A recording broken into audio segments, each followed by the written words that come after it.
Today's khutbah is dedicated to a few ayat that belong to Surah Ar-Rahman, one of the most famous surahs of the Quran. So many parts of the Muslim world, we take a select few surahs that the Muslims have a special affiliation towards because of some narrations that are famous about those surahs. And Surah Ar-Rahman is certainly one of them. In many cultures around the world, especially in Southeast Asia, the recitation of Surah Ar-Rahman is very, very common. At the same time, what is also tragic is most people who recite and love the surah and have heard it so many times don't know what it says, don't know what Allah Azza wa Jalla is saying. And so let's take advantage of that love that we have for the surah and actually try to learn something about it as well.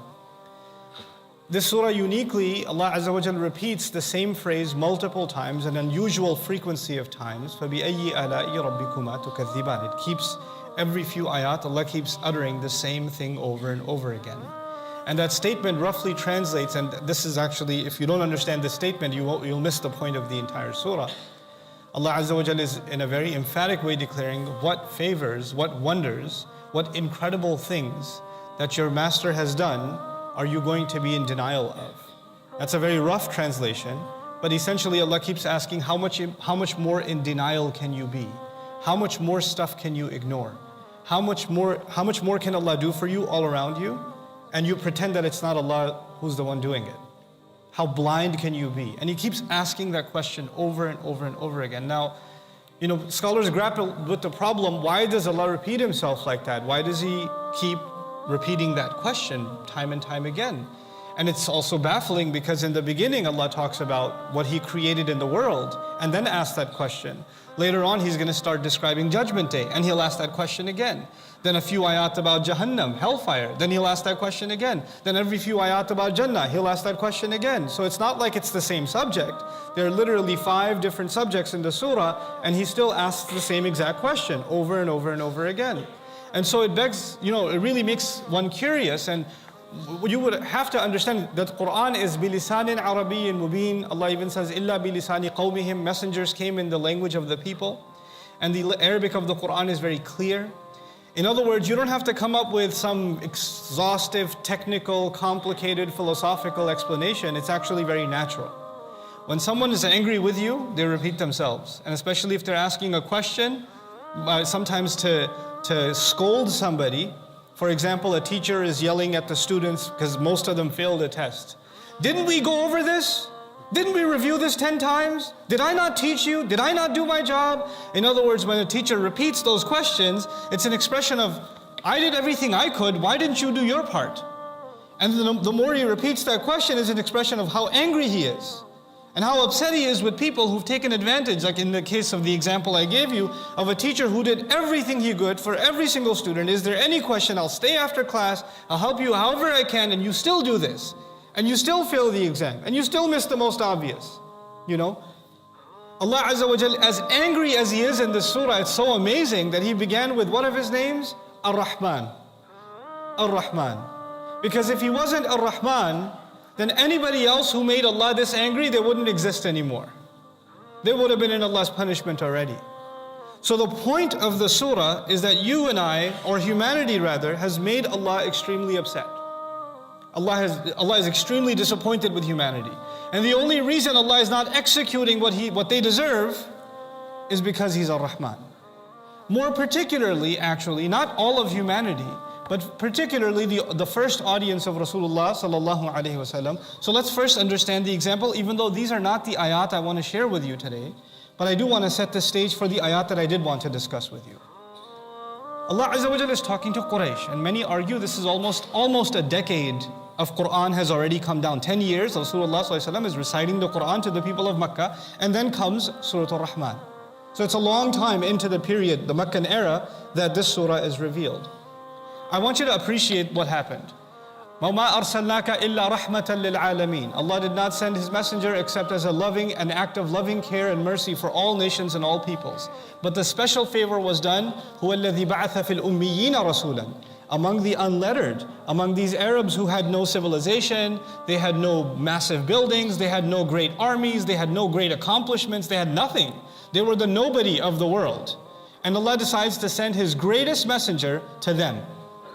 They had no reason, and by the way, these are not just, maybe they're not great in the worldly sense. Maybe then they're great in the spiritual sense. Maybe these are people that worshipped Allah or had proven themselves in ibadah. No, these were people of shirk also. So in the worldly sense, they were the most backwards, and in the spiritual sense, they were also the most backwards. And forget being the most backwards, in India or in China or in other places, you will find, Buddhist temples and Hindu temples and things like that. Here you found the house of Allah built by Ibrahim alayhi salam turned into a temple. That's far worse a crime than any other pagan place. Any other place, they built it to worship idols to begin with. But they've actually taken a place that was pure and corrupted that place. So they are in the spiritual sense the most backwards. They are in the worldly sense the most backwards, relegated, useless. Even the Roman Empire doesn't want to conquer them. They're not interested. Because what are they going to get out of the desert? They don't care. The Persians don't want to conquer them. They're left alone to their devices, herding and being Bedouins in the desert, and that's it. They're left alone. And those people Allah chose to give the best of all messengers, sallallahu alaihi wasallam, the most incredible of the one that was sent as a model to all of humanity, and then He gave the greatest revelation, the Quran, to those people. And then He decided He won't just give them the whole thing at once. He will give it to them in their language, first of all, from a person who they already respect, so they're inclined to listen. And on top of that, He will give it to them ala mukthin, little by little by little, at the right occasion, so that it's easy for them to learn. You see, in good education, you need a good teacher, you need a good curriculum, right? And you need lessons that the teacher can relate to your situation. All of that is perfect when it came to Quraish. You couldn't find a better teacher. Inni bu'ithtu mu'alliman. I was sent as a teacher. All teachers after him will be inspired by his teaching. You couldn't get a better curriculum than Allah's own words. It couldn't be more designed to meet your needs because He's the one who made you and then He sent you these instructions. أَلَا يَعْلَمُ مَنْ خَلَقَ. So they should have been the most grateful of all people in the world that they received this Quran, they received this gift. And over the course of these 10 years, what have they done? They've made fun of this Prophet. They've even attempted to torture and beat him. They've ignored the Quran, ignored these lessons that Allah gave. And by the way, when they did this with Allah's messenger, and when they did this with Allah's book, Allah has a right to punish. And it's not like He hasn't done it before. He's taken care of nations before. But He doesn't do that to them. And then they say, why you keep telling us that Nuh's nation was flooded and Lut's nation was rained on with fire from the sky, or this nation had winds come and hit them, and this nation had an earthquake. Why don't you just punish us then? We've been listening to you talk about this stuff for years. We've heard these stories over and over again. Just bring it. Let's have it. يَسْتَعْجِلُونَكَ بِالْعَذَابِ. They literally say in Quran mentions it. They're trying to tell you to hurry up, bring it. Bring the punishment already. Let's hurry this up. Let's expedite this process. And in response to that, Allah says, Ar-Rahman. You've made me plenty angry. You deserve it. But I'm going to be Ar-Rahman to you. And I'll speak to you differently. This is the mercy of Allah. This is why this is the final revelation. The Muslims need to understand. Allah Azza wa Jal, when previous nations defied Him, He would annihilate them. They would not be left on the face of this earth. But Allah did a mercy like He never did before in the history of all the prophets, by sending Rasulullah sallallahu alaihi wasallam and sending the most merciful of His kalam. Today people argue that the Quran is barbaric, or it's violent, or it's extreme. And even so many Muslim children, when you ask them, what do you think of the Quran? They say it's got a lot of punishments, Allah's very angry, most things are haram. These are the thoughts in their head. These are the thoughts that we've put in our own kids' heads. This Quran came as a greater mercy than any other revelation before it. But I wanted to set that stage. What is Surah Ar-Rahman doing? How is it changing the perspective of these people couldn't be further from Allah. That's the point. The surah came, the audience of it are people who are not religious, they're not interested in religion, they're not interested in the messenger. On top of that, they make fun of the religion, and they couldn't be further from God. These are the people that Allah talked to in this surah. And I wanted to particularly mention this because if it covers them, it covers anybody less than them. In other words, if it's talking to the worst of the worst, then it's definitely including less than that, myself, yourself, somebody in this audience that says, well, at least I come to pray the Friday prayer. I don't do much else. And don't ask me what I'm going to do New Year's Eve. Let's not talk about that right now. But at least I'm here. So there are people even among us who slip, who get away from Allah, who go far. And Allah is talking to all, like you could think, Allah, Quran only talks to good people. Or it's really harsh to bad people. It's not that way. Allah Azza wa Jal gives some very profound, loving wake-up calls. And that's one of the wake-up calls Allah gives is what I wanted to share with you. يَسْأَلُهُ مَنْ, actually before that, كُلُّ مَنْ عَلَيْهَا فَانٍ. Everyone on this earth shall cease to exist. Everyone on this earth, whoever is here, is going to be fan. Fan in Arabic from fana. Fana means not just that you'll die. That actually means nobody will remember who you are. There may be a time will come, then people don't even know that there was a grave and underneath it is you. Where we're sitting right now, we don't know who was here 1,000 years ago. We don't know. We don't know who was here 2,000 years ago. And we don't know how deep under the ground they are. And what of them remains, قَدْ عَلِمْنَا مَا تَنْقُصُ الْأَرْضُ مِنْهُمْ. We know what the earth takes away from them. Allah knows, we don't know. So Allah says the one reality that needs to settle in your mind is you're not here permanently. You know what happens in our lives day to day? We get so caught up in what's going on today, what we need to finish now, what's going to happen on the weekend. When are we going to do this in the next month or 2 months? People think long term. They think, okay, I'm going to make my 2-month calendar, 3-month calendar. I'm going to make a year calendar. Students are thinking about what courses they're going to sign up next semester. Our idea of long term is a few days, a few months. Some really well-planned people, maybe 1 year, 2 years in advance. That's how we think long term. But Allah Azza wa Jal makes us internalize your long-term strategy needs to incorporate one thing. Death is on your calendar. Death with an asterisk. It could strike at any time. It's undetermined. Right? It needs to be like a conscious part of your mind and my mind. No matter whether you believe or don't believe, you're serious or not serious, you pray or you don't pray. One reality you could try to escape it. You could pretend it's not there, but it's coming. And no matter how far you run, فَإِنَّهُ مُلَاقِيكُمْ. It's going to come and hit you. You're not going to exist. كُلُّ مَنْ عَلَيْهَا فَانٍ. وَيَبْقَى وَجْهُ رَبِّكَ.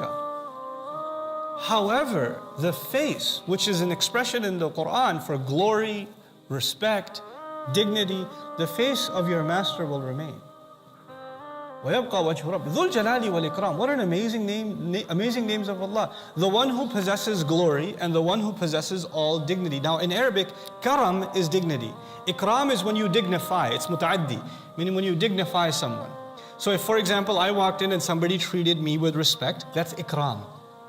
Somebody treated me, somebody gave me respect, that's ikram. Somebody praised me, that's ikram. Or I honored my parents or my mother and father or a teacher or somebody else. I did ikram of them. In other words, ikram is not when you're sitting by yourself. Somebody has to come and do ikram of you. You understand? You can't have it like you're by yourself. You live on your own on top of a mountain and you say, I have a lot of ikram. No. Who's honoring you? Like the birds come and honor you? Who honors you? Somebody has to do it for you. The same thing with glory, jalal. When something has glory, it means somebody glorifies them. But look at what Allah just did.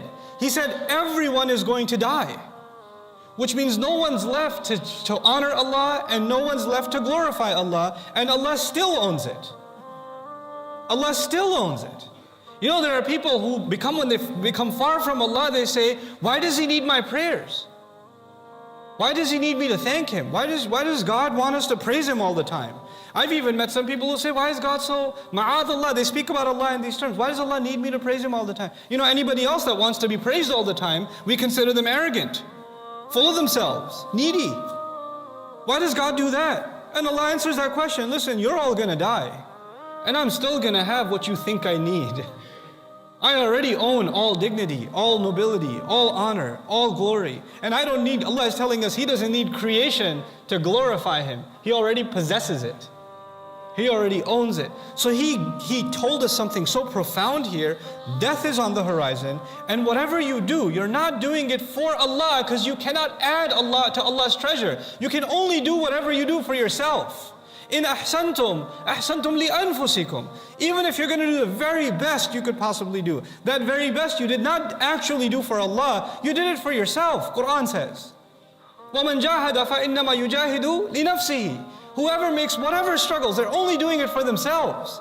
This is an investment into yourself. When Allah is making you come back to Him, people confuse it and think, I'm being dragged into an obedience of someone else. I'm being dragged to serve someone else. I'm being dragged to do what I don't want to do. And Allah is telling you, actually, all I'm inviting you to do. You want to do it? Go ahead. You want to walk away? Go ahead. فَمَنْ شَاءَ فَلْيُؤْمِنْ وَمَنْ شَاءَ فَلْيَكْفُرْ. Whoever wants, they can believe. Whoever wants, they're welcome to disbelieve. Quran says openly.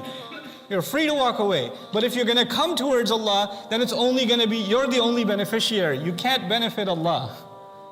Just like you can't harm Allah, you can't benefit Allah.